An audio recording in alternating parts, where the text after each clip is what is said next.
Hi friends, welcome back to biryani పుట్లం cooking channel. ఈరోజు చాలా సింపుల్ రెసిపీతో మీ ముందుకు వచ్చేసానండి. ప్రేమ హృదయంలో ఉండాలి, మాటల్లో కాదండి. కోపం మాటల్లో ఉండాలి, మనసులో కాదండి. ఈరోజు ఎంతో ప్రేమతో మా ఆయన ఉదయాన్నే 7 వెళ్ళి కీమా అయితే తెచ్చారండి. మా ఇంట్లో నేను, మా బాబు, మా అత్తయ్య గారు తింటామండి. కీమా మాత్రం మా ఆయన తినరు, ఎంత ప్రేమగానో తెచ్చేస్తారండి. పిల్లలు మేము తినడానికే అంత ఇష్టంతో తెచ్చేస్తారు, తను తినకున్నా కూడా. చూడండి, నేనైతే 250 గ్రామ్స్ కీమా తెచ్చారండి మా ఆయన ఫ్రెష్గా. ఈ విధంగా కీమా అనేది సన్నగా ఈ విధంగా కట్ చేసుకున్న తర్వాత చూడండి, ఇలాంటి సన్నటి మెత్తటి ఎముకలు కూడా వేయమంటే వేసారండి మటన్ షాపు వాళ్ళు.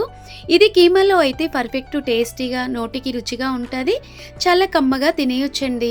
ఇలా నేనైతే ఒక బౌల్ తీసుకొని దాంట్లో మంచినీళ్ళు తీసుకొని దాంట్లో దొడ్డుప్పు అయితే వేసుకొని ఒక 6 గ్రీన్ చిల్లీ వేసుకొని ఒక 6 టమాటోలు 2 ఉల్లిపాయలు వేసేసుకొని చక్కగా ఈ విధంగా 2 నిమిషాలు కడిగి ఒక ప్లేట్లో అయితే తీసుకోవాలండి. ఇలా చూడండి, నీట్గా వెజిటేబుల్ కడిగేటప్పుడు, నీట్గా క్లీన్ చేసేటప్పుడు కాస్త దొడ్డుప్పు కానీ సన్నుప్పు కానీ వేసేసి శుభ్రంగా కడగాలండి. చూడండి ఫ్రెండ్స్, ఎంత దట్టిగా వచ్చేసేదో. నేనైతే టమాటో ముక్కలు మా ఆయన ఈరోజు ఇలా కట్ చేసుకో, నేనైతే వెరైటీగా ఈ విధంగా హాస్టల్స్లో ఉన్నప్పుడు ఎగ్జిమ్స్ ప్రతిసారి మా ఆయన ఢిల్లీకి వెళ్ళి రాసేటప్పుడు ఈ విధంగా మా రూమ్మేట్స్ ఈ విధంగా చేసేవాళ్ళనేసి తను చెప్పిన స్టైల్లో మా ఆయన ఈరోజు కీమా నాతో తయారు చేయించేస్తున్నారండి. చూడండి, సింపుల్గా పచ్చిమిర్చి ముక్కలు ఈ విధంగా కట్ చేసుకోవాలి, టమాటో ముక్కలు అలా కట్ చేసుకోవాలండి, ఉల్లిపాయ ముక్కలు ఆ విధంగా కట్ చేసుకోవాలి. ఈ 3 వెజిటేబుల్ పక్క కట్ చేసి పెట్టేసుకోవాలండి. అలాగే మనము స్టవ్ వెలిగించుకొని ఒక బౌల్ పెట్టుకొని చిన్న చెమ్ముతో లేదా చిన్న తపాలతో ఆయిల్ వేసేసుకోవాలండి. ఇలా ఆయిల్ వేసుకున్న తర్వాత కాస్త వేడేవాళ్ళండి. మంట మాత్రం చిన్నగా పెట్టేసుకొని చిన్న కడాయిలో చిన్న మంట పైన మనము కాస్త వేడైన తర్వాత 2 దాచిన చెక్కలు వేసేసుకోవాలండి. ఇలా దాచిన చెక్కను వేయడం మూలంగా కీమాలో ఫ్లేవర్ అనేది చాలా చక్కగా వస్తుంది, స్మెల్ కూడా చాలా బాగుంటుందంట, టేస్ట్ కూడా భలేగా ఉంటుందంటండి. ఇలా చూడండి, మా ఆయన చెప్పిన ఫ్రెండ్ స్టైల్లో అయితే ఈ రెసిపీ ఇంట్లో తయారు చేస్తున్నానండి. చక్కగా మనము క్రాస్గా కట్ చేసిన పచ్చిమిర్చి ముక్కల్ని ఒక 2 నిమిషాలు చక్కగా వేపుకున్న తర్వాత మనం పొడవులో కట్ చేసి పెట్టిన ఉల్లిపాయ ముక్కలు ఉన్నాయి కదండి, అలాగే అవి వేసేసుకొని చక్కగా ఈ విధంగా కలిపేసుకోవాలండి. ఇలా ఉల్లిపాయలు పచ్చిమిర్చి ముక్కలు చక్కగా ఫ్రై అవుతున్నాయి కదా, ఇలా కొంచెం మనము ఒక కరివేపాకు రెబ్బ మాత్రం వేసుకోవాలండి. అది కాస్త కీమా కదండి, లేత కరివేపాకు వేయడం మూలంగా చాలా టేస్టీగా, చాలా ఆరోగ్యానికి మంచిగా ఉంటుందంట. అది కూడా మా ఆయనే చెప్పారండి, వాళ్ళ ఫ్రెండ్ చెప్పారనేసి.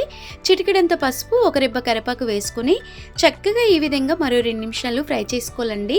ఉల్లిపాయ ముక్కలు ఎంత ఫ్రై అవుతే అంత టేస్టీగా ఉంటుంది. కాస్త ఓపికతో టేస్ట్ రావాలంటే వేపేసుకొని 2 నిమిషాలు మూత పెట్టేసుకోండి. మూత పెట్టి 2 నిమిషాల తర్వాత చూడండి, ఉల్లిపాయ ముక్కలు పచ్చిమిర్చి ముక్కలు అనేది చక్కగా ఈ విధంగా ఫ్రై అయిపోయినాయి ఫ్రెండ్స్. ఈ విధంగా మనం చక్కగా ఫ్రై చేసుకోవాలండి. ఇలా మనము ఉల్లిపాయ ముక్కలు ఇలా కట్ చేసుకొని ఇలా ఫ్రై చేసుకోవడం మూలంగా టేస్ట్ అనేది భలేగా ఉంటుంది. కీమాకు కూడా కొంచెం ఉల్లిపాయలు ఎక్కువ ఉండడం మూలంగా చిక్కదనానికి చాలా నోటికి రుచిగా. టమాటాలు కూడా 6 వేసుకున్నాను, ఎందుకంటే కొంచెం నోటికి పుల్లగా కారంగా ఉండాలి.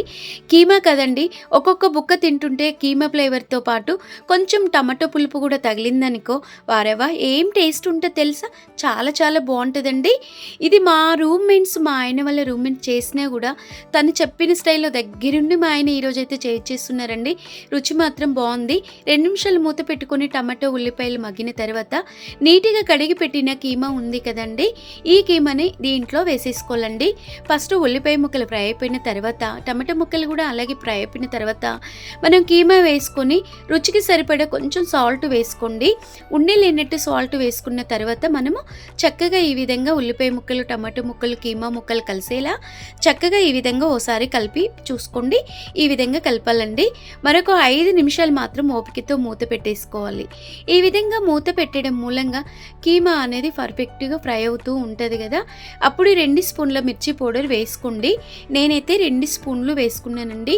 నాన్ వెజ్ కనుక కొంచెం స్పైసీగా ఉంటే బాగుంటుంది అనేసి అలా 2 స్పూన్ల నేనైతే మిర్చి పౌడర్ వేసుకున్నాను.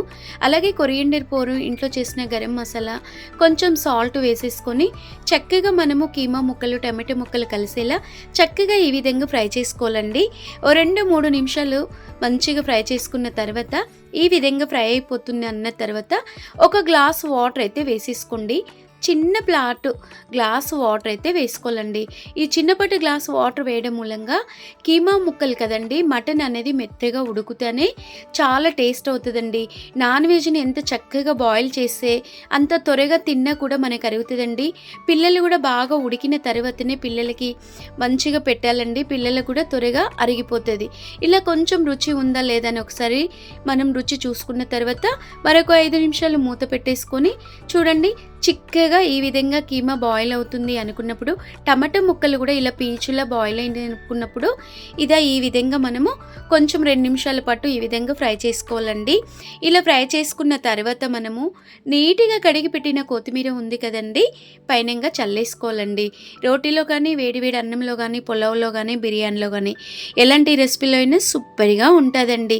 తప్పనిసరిగా మీరు ట్రై చేయండి. అలాగే ఒక లైక్ చేసి షేర్ చేసి సబ్స్క్రైబ్ చేయడం మర్చిపోకండి ఫ్రెండ్స్. ఇలా మనం ఒక బౌల్లో అయితే తీసి పెట్టుకోవాలండి. వేడివేడి అన్నంలో వేసుకొని తింటే సూపర్ టేస్ట్. మీరు ట్రై చేయండి. Bye bye.